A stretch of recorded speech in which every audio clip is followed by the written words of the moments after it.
इसको यूज करने का जो तरीका है पहली अल्ट्रासाउंड है किट लेने से पहले की, और ये बाद की अल्ट्रासाउंड रिपोर्ट है जिसमें प्रेगनेंसी बिल्कुल भी शो नहीं हो रही है। इस वजह तो जो ब्लीडिंग है वो 30 मिनट से 4 घंटे के बीच में स्टार्ट हो जाती है। तो गाइज आज हम लोग इस वीडियो में डिस्कस करने वाले हैं एमटीपी किट को यूज करने का जो सबसे सही, सुरक्षित और प्रमाणित तरीका है उसके बारे में। तो चलिए स्टार्ट करते हैं वीडियो को बिना किसी देरी के।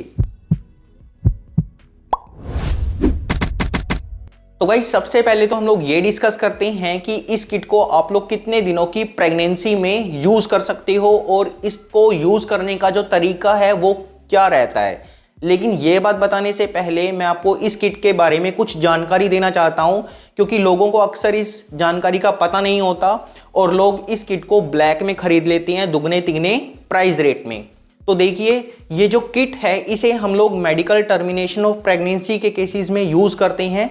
जैसे कि अगर किसी महिला को अनवांटेड प्रेगनेंसी है, या फिर कोई लड़की है जो अनमैरिड है और उसको प्रेगनेंसी हो गई है, या फिर महिला को कोई दिमागी बीमारी है, या महिला के लिए जो प्रेगनेंसी है वो जानलेवा है, जान जाने का खतरा रहता है, या फिर बच्चे में किसी प्रकार का बर्थ डिफेक्ट हो, या बच्चे की दिल की धड़कन ना आई हो, या फिर महिला का मिसकैरेज हो गया हो, तो ऐसी कंडीशन में हम लोग इस किट को यूज कर सकते हैं। अब ज़्यादातर केसेस में लोगों को लगता है कि भारत में इस किट को यूज करना गैर कानूनी है, लेकिन ऐसा बिल्कुल नहीं है।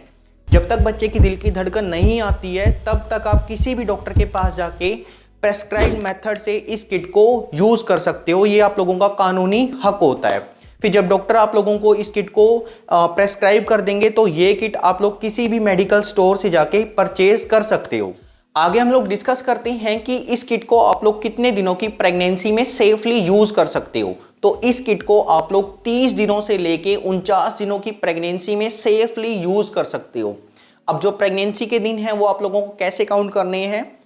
प्रेगनेंसी के दिन काउंट करने के लिए आप लोगों ने जिस दिन रिलेशन बनाया है वहां से आप लोगों को काउंट नहीं करनी है। प्रेगनेंसी के दिन हमेशा जिस दिन फीमेल को लास्ट बार पीरियड स्टार्ट हुए थे वहां से काउंट करने होते हैं, जिसे हम लोग LMP डेट बोलते हैं। ठीक है। अब कुछ केसेस में लोगों को जो प्रेगनेंसी है वो 49 दिनों के बाद पता लगती है, तो ऐसी कंडीशन में आप लोग इस किट को 63 दिनों के अंदर अंदर सेफली यूज कर सकते हो डॉक्टर के सुपरविजन में, मतलब कि डॉक्टर के देखरेख में। बट अगर आप लोग इस किट को 63 दिनों से ज्यादा की प्रेगनेंसी में यूज करोगे तो ये किट अपना काम नहीं करेगी। किट देने पर या तो प्रेगनेंसी के कुछ प्रोडक्ट्स निकल जाएंगे, कुछ यूट्रस में रह जाएंगे, या फिर महिला को ज़्यादा तेज़ ब्लीडिंग होगी जिससे महिला का ब्लड प्रेशर लो हो सकता है और जो महिला है वो शॉक में जा सकती है। आगे हम लोग डिस्कस करते हैं कि इस किट को आप लोग कैसे यूज़ करोगे। और देखिए गाइज, ये जो तरीका मैं आप लोगों को बता रहा हूँ ये पूरी तरह से यूज़ किया हुआ है। यहाँ पर पेशेंट की आप अल्ट्रासाउंड देख सकते हो। ये पहली अल्ट्रासाउंड है किट लेने से पहले की, और ये बाद की अल्ट्रासाउंड रिपोर्ट है जिसमें प्रेगनेंसी बिल्कुल भी शो नहीं हो रही है, नॉर्मल स्कैन आया हुआ है। बट इस मेथड को बताने से पहले मैं आप लोगों को कुछ बातें भी बताना चाहता हूँ जो कि आप लोगों को हमेशा ध्यान में रखनी है जब आप लोग इस किट को यूज करोगे। तो देखिए, इस किट को यूज करने से पहले आप लोगों को ये श्योर करना है कि जो महिला के अंदर हीमोग्लोबिन लेवल है, जो फीमेल इस किट को ले रही है उनके अंदर खून की कमी नहीं होनी चाहिए। जो हीमोग्लोबिन लेवल है वो कम से कम 11 ग्राम होना चाहिए।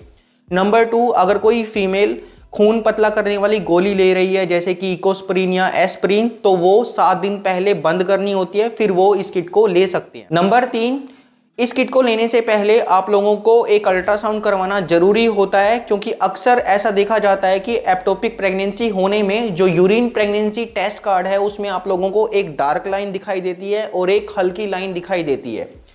और एक्टोपिक प्रेगनेंसी तो ऑलरेडी महिला के लिए जानलेवा कंडीशन होती है जिसमें हम लोगों को इमीडिएटली ऑपरेशन कराना पड़ता है। ठीक है। अब अगर एक्टोपिक प्रेगनेंसी का केस होता है और अगर कोई महिला इस किट को खा लेती है तो उनको तेज दर्द शुरू होता है, और जो ब्लीडिंग है या तो वो प्रॉपरली स्टार्ट नहीं होती है या फिर महिला को बहुत ही लाइट ब्लीडिंग स्टार्ट होती है, जो कि एक्टोपिक प्रेगनेंसी के केसेस में होता है। आगे हम लोग डिस्कस करते हैं कि इस किट को आप लोगों को कैसे यूज करना होता है। देखिए, इस किट में 5 गोलियां होती हैं। जो पहली बड़ी गोली है वो मिफेप्रिस्टोन की होती है 200 मिलीग्राम की, और जो पेंडिंग 4 गोलियां आप लोग देख रहे हो ये मीजोप्रोस्टोल की होती है। प्रत्येक गोली 200 माइक्रोग्राम की होती है। अब जो पहली बड़ी गोली है, अगर कोई महिला इस गोली को खाती है तो उससे उनकी शरीर में ये गोली जाके प्रेगनेंसी के लिए जो जरूरी हार्मोन है उसको रोक देती है, उसके लेवल को ये फॉल करा देती है, जिससे क्या होता है जो बच्चेदानी का मुंह है वो खुलना स्टार्ट हो जाता है, जिसको खुलने में लगभग 36 से 48 घंटों का समय लग जाता है। फिर जो बची हुई 4 गोलियां हैं मीजोप्रोस्टोल की, जब फीमेल इस गोली को खाती है तो उससे उनके यूट्रस में कॉन्ट्रैक्शन, सिकुड़न पैदा होती है। अब देखिए होता ये है कि जब बच्चा यूट्रस में जाता है, बच्चेदानी में जाता है, तो वो बच्चेदानी की वॉल के साथ चिपक जाता है, इम्प्लांट हो जाता है, राइट।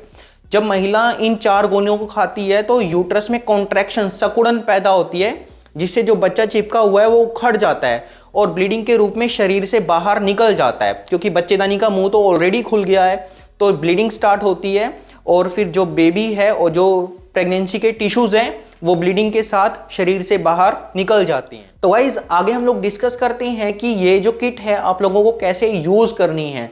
इस पॉइंट के बाद मैं आप लोगों को ये भी बताऊंगा कि आप लोगों को पता कैसे चलेगा कि ये जो किट आप लोगों ने यूज की है ये अपना काम कर भी रही है कि नहीं कर रही। तो देखिए इस किट की जो पहली गोली है जो मीफेप्रिस्टोन की है वो आप लोगों को दिन के समय लेनी है। तो मान लीजिए कि किसी महिला ने ये गोली आज से स्टार्ट करनी है, तो उन्हें क्या करना है, सुबह 8 बजे हल्का ब्रेकफास्ट करना है, नाश्ता करना है। नाश्ते में वो कुछ भी हल्का फुल्का खा सकते हैं, जैसे कि ब्रेड, बिस्कुट, डबल रोटी, कुछ भी। और उसके 2 घंटे के बाद सुबह 10 बजे पहली बड़ी गोली जो मीफेप्रिस्टोन की है वो उनको पानी के साथ लेनी है। जैसे हम लोग सामान्य कोई गोली निगल जाते हैं वैसे ही निगलनी होती है, ठीक है। फिर परसों को 48 घंटे का गैप रख के परसों को सुबह 8 बजे फिर से उनको हल्का नाश्ता करना है, ब्रेकफास्ट करना है। और 2 घंटे बाद सुबह 10 बजे परसों को ये जो आप लोग अपनी स्क्रीन पे 2 मीजोप्रोस्टोल की गोलियां देख रहे हो ये उन्हें गालों के बीच रखनी है, जिसे बक्कल कैविटी बोलते हैं। जो गम्स और चीक्स के बीच की कैविटी है बक्कल कैविटी, वहां पर रख सकते हैं। एक गोली इस साइड, एक गोली इस साइड, या फिर 2 गोलियां एक साथ जीभ के नीचे रख सकते हैं, ठीक है। अब कुछ लोग बोलेंगे कि सर ये गोलियां कैसे रखेंगे, क्योंकि गोलियां तो टेस्ट में बिल्कुल कड़वी होगी। तो ऐसा बिल्कुल नहीं है। टेस्ट में ये जो गोलियां हैं ये टेस्ट लेस होती हैं, इनका कोई टेस्ट नहीं होता है। लेकिन जैसे जैसे ये गोलियां घुलेंगी वैसे वैसे आप लोगों को चौक जैसी फीलिंग आ सकती है। ये गोलियां घुलने में 30 मिनट का टाइम लेती हैं। और जो थूक होगा, जो सलाइवा होगा, उसको आपको फेंकना नहीं है, वो आपको निगलना है, ठीक है। कुछ लोग यहाँ पर ये गलती करते हैं कि इस गोली को वो लोग पानी के साथ लेते हैं। अगर आप लोग इस गोली को पानी के साथ लोगे तो ये जो गोलियां हैं ये अपना पूरा असर नहीं दिखाती हैं। कुछ लोग इस गोली को 48 घंटे से पहले ले लेते हैं। तो अगर आप लोग 48 घंटे से पहले मीजोप्रोस्टोल लोगे तो बच्चेदानी का मुंह खुला नहीं होगा, जिससे ब्लीडिंग तो स्टार्ट हो जाएगी, या फिर कुछ केसेस में तो ब्लीडिंग भी स्टार्ट नहीं होती है। और अगर कुछ केसेस में जो ब्लीडिंग स्टार्ट हुई है तो बच्चे के कुछ प्रोडक्ट्स निकल जाएंगे, कुछ यूट्रस के अंदर रह जाएंगे, जिससे आप लोगों का इनकम्प्लीट अबॉर्शन हो सकता है। तो इस बात का आपको ध्यान में रखना है। फिर जब 10 बजे आप लोग ये गोलियां लोगे तो उसके 3 घंटे के गैप के बाद आप लोगों को फिर से 1 बजे दोबारा से सेम तरीके से 2 गोलियां जीभ के नीचे या फिर गालों के बीच में रखनी है। कुछ डॉक्टर आप लोगों को एक साथ 4 गोलियां मीजोप्रोस्टोल की वजाइना में रखने की एडवाइस भी देते हैं। ये तरीका भी काम करता है, लेकिन इससे रिस्क भी रहता है। रिस्क ये रहता है कि कभी कभी महिला से जो गोलियां हैं वो एक्सपेल आउट हो जाती हैं, मतलब बाहर निकल जाती हैं। अब जब गोलियां बाहर निकल जाएंगी तो गोलियां काम नहीं करेंगी, जिससे आप लोगों का इनकम्प्लीट अबॉर्शन हो सकता है। कभी कभी लोगों को हम लोग बोलते हैं कि भाई गैप के साथ आप लोगों ने मीजोप्रोस्टोल लेनी है, लेकिन जो लोग हैं वो एक साथ 4 गोलियां जीभ के नीचे या गालों के बीच में रख लेते हैं। अब इतनी हैवी डोज से क्या होता है, वॉमिट होने के चांसेस रहते हैं, उल्टी आने का खतरा रहता है। अगर उल्टी आ जाएगी तो आप लोगों को दोबारा से ये जो गोलियां हैं रिपीट करनी पड़ती हैं, ठीक है। तो ये कुछ बातें हैं जो आप लोगों को ध्यान में रखनी है। आगे हम लोग डिस्कस करते हैं कि आप लोग कैसे पता करोगे कि जो प्रोसेस चल रहा है वो नॉर्मल है या एबनॉर्मल है। तो देखिए, जब आप लोग पहली बड़ी गोली लोगे मीफेप्रिस्टोन की, तो इस गोली को लेने से ब्लीडिंग स्टार्ट नहीं होती है। बहुत बार पेशेंट बोलते हैं कि सर ब्लीडिंग स्टार्ट नहीं हुई है, पीरियड स्टार्ट नहीं हुए हैं, तो देखिए पहली बड़ी गोली से पीरियड्स या ब्लीडिंग स्टार्ट नहीं होती है। हालांकि कुछ केसेस में महिला को खून के धब्बे दिख सकते हैं, लाइट ब्लीडिंग, स्पॉटिंग या फिर हैवी ब्लीडिंग हो सकती है। अगर ब्लीडिंग स्टार्ट हो भी जाए तो आप लोगों को पूरा जो प्रोसेस मैंने बताया है वो सेम टू सेम कंटिन्यू रखना है। इसके अलावा देखा गया है कि महिलाओं को चक्कर आते हैं, कमजोरी फील होती है, नोजिया, वोमिटिंग होता है, जो कि पहली गोली के असर के कारण है, जो कि ये दर्शाता है कि जो पहली गोली है ये अपना काम कर रही है। इसके बाद जब आप लोग मीजोप्रोस्टोल की गोलियां लोगे, जो 10 बजे मैंने आपको बताई है, इस गोली को लेने के बाद पेट में तेज दर्द शुरू होता है और कुछ टाइम के बाद ब्लीडिंग भी स्टार्ट हो जाती है। इसके अलावा कुछ महिलाओं को लूज मोशन हो जाते हैं, दस्त लग जाते हैं और कई महिलाओं को सर्दी लग के बुखार आता है। इनसे घबराने की जरूरत नहीं है। ये जो परेशानियां हैं ये 24 से 72 घंटे में अपने आप खत्म हो जाती हैं। अब बात आती है कि मीजोप्रोस्टोल लेने के बाद जो ब्लीडिंग है वो कितने टाइम में स्टार्ट होती है। तो जब आप लोग मीजोप्रोस्टोल लोगे 10 बजे, तो जो ब्लीडिंग है वो 30 मिनट से 4 घंटे के बीच में स्टार्ट हो जाती है ज़्यादातर केसेस में, लेकिन कुछ केसेस में इसको स्टार्ट होने में 24 घंटे का टाइम भी लग जाता है। फिर बात आती है कि जो ये ब्लीडिंग है ये कितने दिनों तक होती है। तो ये जो ब्लीडिंग है ये मैक्सिमम 7 से 12 दिन तक होती है। मतलब 7 से 12 दिन में ये जो ब्लीडिंग है एक बार तो पूरी हैवी होगी, फिर धीरे धीरे कम होते होते ये बिल्कुल स्टॉप हो जाती है। फिर बात आती है कि आप लोग कंफर्म कैसे करोगे कि ये जो ब्लीडिंग है ये नॉर्मल है या फिर एबनॉर्मल है। तो देखिए शुरुआती जो 24 घंटे होते हैं उसमें हैवी फ्लो रहता है, पीरियड से भी तेज फ्लो रहेगा। उसमें आप लोगों को बड़े बड़े क्लॉट्स पास आउट हो सकते हैं, खून के थक्के निकल सकते हैं जिसका साइज नींबू जितना भी हो सकता है। पहले 24 घंटे में आप लोगों को सफ़ेद कलर का मास टाइप का टिश्यू भी देखने को मिल सकता है, जिसे हम लोग जेस्टेशनल सैक बोलते हैं। अब कुछ लोगों को ये नहीं पता लगता है कि हैवी फ्लो या हैवी जो ब्लीडिंग है वो आप लोग कैसे कंसीडर करोगे। तो देखिए अगर किसी महिला को 2 घंटे में 2 पैड से ज़्यादा यूज़ करने पड़ रहे हैं तो इसका मतलब ये है कि जो महिला है उनको हैवी ब्लीडिंग हो रही है। ठीक है, तो ये जो हैवी फ्लो है ये 24 घंटे से ज़्यादा नहीं होना चाहिए। अगर है तो आप लोगों को डॉक्टर से इमीडिएटली कंसल्ट करना है। आगे हम लोग डिस्कस करते हैं कि आप लोग कैसे कंफर्म करोगे कि आप लोगों की जो प्रेगनेंसी है वो क्लियर हुई है कि नहीं हुई है। लेकिन ये बात बताने से पहले आप लोगों को पूरे प्रोसेस में कुछ जरूरी बातें भी ध्यान में रखनी है। नंबर 1, जब मीजोप्रोस्टोल की गोलियां खाते हैं तो उससे पेट में तेज दर्द होता है और फिर ब्लीडिंग स्टार्ट होती है। और जो ब्लीडिंग है वो इतनी तेज होती है कि लोग अक्सर घबरा जाते हैं। तो पहली बात तो आप लोगों को घबराना नहीं है। मीजोप्रोस्टोल लेने के बाद जो तेज ब्लीडिंग है वो 24 घंटे तक हो सकती है। नंबर 2, जो मीजोप्रोस्टोल की गोलियां हैं जब ब्लीडिंग स्टार्ट होती है तो उससे पहले तेज दर्द होता है और ऐसे में जो लोग हैं वो एंटीस्पास्मोडिक ड्रग खा लेते हैं, मतलब कि पेट में दर्द वाली गोलियां खा लेती हैं, जैसे कि मेफ्टाल्सपास या एनाफोर्टन टैबलेट्स। ये गोलियां आप लोगों को नहीं खानी है।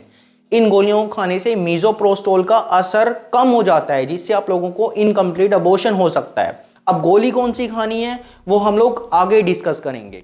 नंबर 3, किसी भी गोली को लेने से अगर ब्लीडिंग स्टार्ट हो जाती है तो आप लोगों को पूरी कंप्लीट किट खानी कंपलसरी है। ऐसा नहीं है कि पहली गोली खाई ब्लीडिंग स्टार्ट हुई तो आप लोग 4 गोलियां ना खाओ, कंप्लीट किट खाना, वरना आप लोगों का इनकम्प्लीट अबॉर्शन हो सकता है। अगला ये है कि अगर किसी महिला को 24 घंटे से ज़्यादा का टाइम लग जाता है और पेट में दर्द, तेज़ दर्द बना हुआ है और वो जो दर्द है वो दर्द वाली गोलियां खाने के बाद भी आउट ऑफ कंट्रोल है, तो आप लोगों को इमीडिएटली डॉक्टर से कंसल्ट करना है। फिर अगर किसी महिला को बुखार 101 डिग्री फ़ारेनहाइट से ज़्यादा है तो आप लोगों को डॉक्टर से कंसल्ट करना है, क्योंकि कुछ केसेस में इन्फेक्शन होने के कारण बुखार आता है। फिर अगर वजाइना के रास्ते से कुछ मवाद टाइप का निकल रहा है, पस टाइप का निकल रहा है, तो आप लोगों को डॉक्टर से मिलना है, क्योंकि ये इन्फेक्शन को इंडिकेट करता है। आगे हम लोग डिस्कस करते हैं कि आप लोग कंफर्म कैसे करोगे कि आप लोगों की जो प्रेगनेंसी है वो क्लियर हुई है कि नहीं हुई है।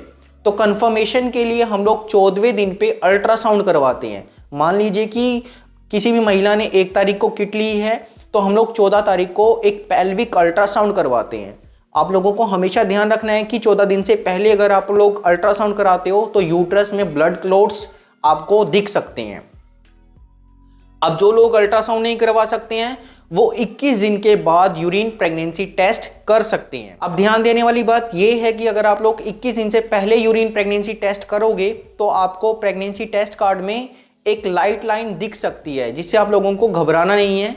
21 दिन के बाद अगर आप लोग दोबारा से प्रेगनेंसी टेस्ट करोगे और अगर आप लोगों की प्रेगनेंसी क्लियर होगी तो आप लोगों को ये लाइन डिसअपीयर हो जाएगी और जो टेस्ट है वो कंप्लीटली नेगेटिव आ जाएगा। आगे हम लोग इस किट के रिगार्डिंग फ्रीक्वेंट आस्क्ड क्वेश्चन के बारे में डिस्कस करेंगे। तो पहला जो क्वेश्चन है वो ये है कि हम लोग इस किट को मैक्सिमम कितनी बार यूज कर सकते हैं। तो देखिए, इस किट को आप लोग 2 साल में एक बार यूज कर सकते हो। अगर पहले यूज करोगे तो इस किट के फेलियर रेट इंक्रीज हो जाएंगे, जिससे आप लोगों को इनकम्प्लीट अबॉर्शन हो सकता है। नंबर 2, क्या ब्रेस्ट फीडिंग मदर इस किट को यूज कर सकती हैं? तो बेशक कर सकते हैं, लेकिन गोलियां खाने के 24 घंटे तक आप लोगों को ब्रेस्ट फीड नहीं कराना है। और जब आप लोग ब्रेस्ट फीड कराओगे तो जो फर्स्ट मिल्क होगा उसको आप लोगों को डिस्कार्ड करना है, मतलब कि निकाल के फेंक देना है, फिर आप बच्चे को फीड करा सकते हो। नंबर 3, क्या इस किट को लेने से फ्यूचर में प्रेगनेंसी कंसीव करने में प्रॉब्लम आती है? तो ऐसा बिल्कुल नहीं है। इस किट को यूज करने से फ्यूचर में प्रेगनेंसी कंसीव करने में कोई प्रॉब्लम नहीं आती है, लेकिन ये भी सच है कि अगर आप लोग गलत तरीके से, गलत रूट से, गलत टाइमिंग से इस किट को बिना डॉक्टर की एडवाइस से बारी बारी यूज करोगे तो उससे आपकी यूट्रस की लाइनिंग खराब हो सकती है और फैलोपियन ट्यूब के ब्लॉक होने का रिस्क रहता है, जिससे आप लोगों को प्रेगनेंसी कंसीव करने में परेशानी आ सकती है। आगे हम लोग डिस्कस करते हैं कि इस किट को लेने के बाद आप लोग कौन सी दर्द वाली गोलियां खा सकते हो। तो देखिए, मैंने आपको प्रीवियसली बताया है कि दर्द के लिए आप लोगों को एंटी स्पास्मोडिक ड्रग नहीं लेनी है। तो आप लोग ऐसे केस में non steroid anti inflammatory drug ले सकते हो, कैटेगरी की कोई भी मेडिसिन, जैसे कि ब्रूफन 400 mg की टैबलेट आती है, जो कि यूजली ऐसे केसेस में हम लोग एडवाइस करते हैं लेने के लिए। हम लोग डिस्कस करें इस किट के रिगार्डिंग मेरी ओपिनियन की, तो मैं आप लोगों को यही बोलूंगा कि आप लोग इस किट की बजाय कोई अच्छी ब्रांडेड किट का यूज करें, जैसे कि अनवांटेड किट, मेफेजेस्ट किट, खुशी एमटी किट या कॉन्ट्रापिल। ये किट काफी अच्छा रिजल्ट देती हैं। तो आशा करता हूं इस वीडियो में दी गई जानकारी आप लोगों के लिए काफी यूजफुल और बेनिफिट रही होगी। यहां तक सुनने के लिए आप लोगों का धन्यवाद। मैं मिलता हूं आपसे नेक्स्ट वीडियो में एक बहुत इंटरेस्टिंग टॉपिक के साथ। तब तक के लिए stay healthy, stay fit. Thanks for watching this video.